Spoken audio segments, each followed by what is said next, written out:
Hello everyone, আসসালামু আলাইকুম। আমি ডুলি রহমান ফরিদপুর থেকে বলছি। পাঁচি দুটো যেখান থেকে আমার ভিডিওটি দেখছেন, আশা করি সবাই ভালো আছেন। আমরা আল্লাহর রহমতে ভালো আছি। আমি বিকেলবেলায় যাচ্ছি পাস্তা রান্না করবো, রেড সস পাস্তা। এর জন্য আমি যে 4টা টমেটো ধুয়ে যে প্রেশার কুকারে সিদ্ধ বসাই দিলাম। আর এপাশে হচ্ছে পাস্তাটা সিদ্ধ করে নেব। সেই জন্য পানির মধ্যে বলক ওঠার পর লবণ আর তেল দিয়ে পাস্তাটা সিদ্ধ করে নেব।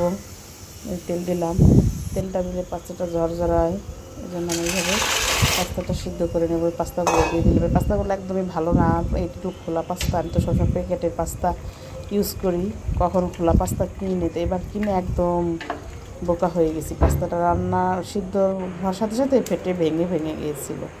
দেখতে পাবেন আপনারা, কেমন একটু ভালো না পাস্তাটা, খোলা পাস্তা যার করে এরকম হয়ে গেছে।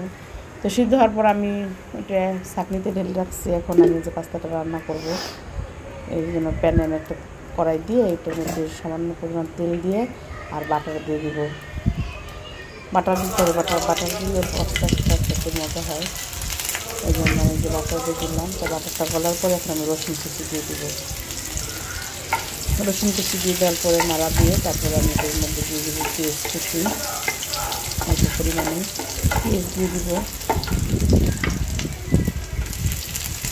এই যে পেঁয়াজ দিয়ে দিলাম, পেস্টটা দেওয়ার পর পেস্টটা কিছুক্ষণ ভেজে নেব।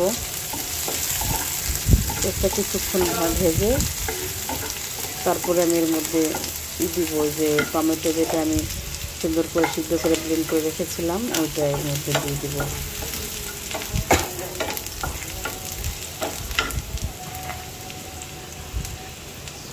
এই যে টমেটোটা আমি ব্লেন্ড করছিলাম, এই সম্পূর্ণটা আমি এর মধ্যে দিয়ে দিব।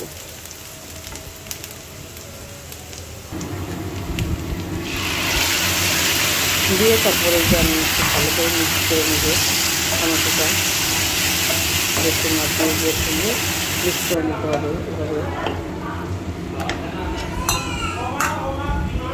মিক্স করা হয়ে গেলে তারপর আমি এর মধ্যে দিব হচ্ছে যে কালো গোলমরিচের গুঁড়া দিয়ে দিলাম। সাদা কালো মিলিয়ে আমি এটা গুঁড়া করছিলাম, ওই গুঁড়াটা আপনার কালো গোলমরিচের গুঁড়াটা দিয়ে দিলাম।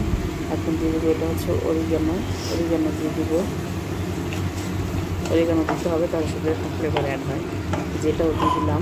অরিগানোটা দিয়ে তারপরে আমি ভালো করে আবার মিক্স করব।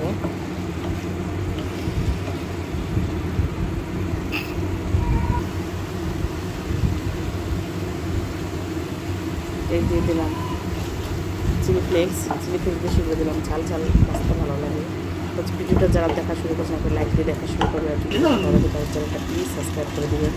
সাবস্ক্রাইব করার পরে বেল বাটন ক্লিক করে দেবেন, এতে করে আমি ভিডিও করার সঙ্গে সঙ্গে খুশি হবে আপনাদের কাছে।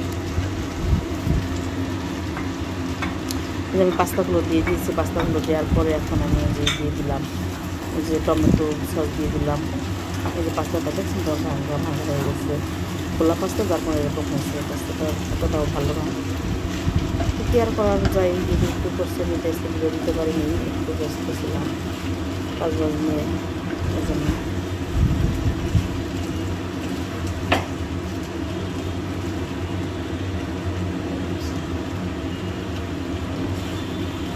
একটু আমার পাস্তা রেডি হয়ে গেছে।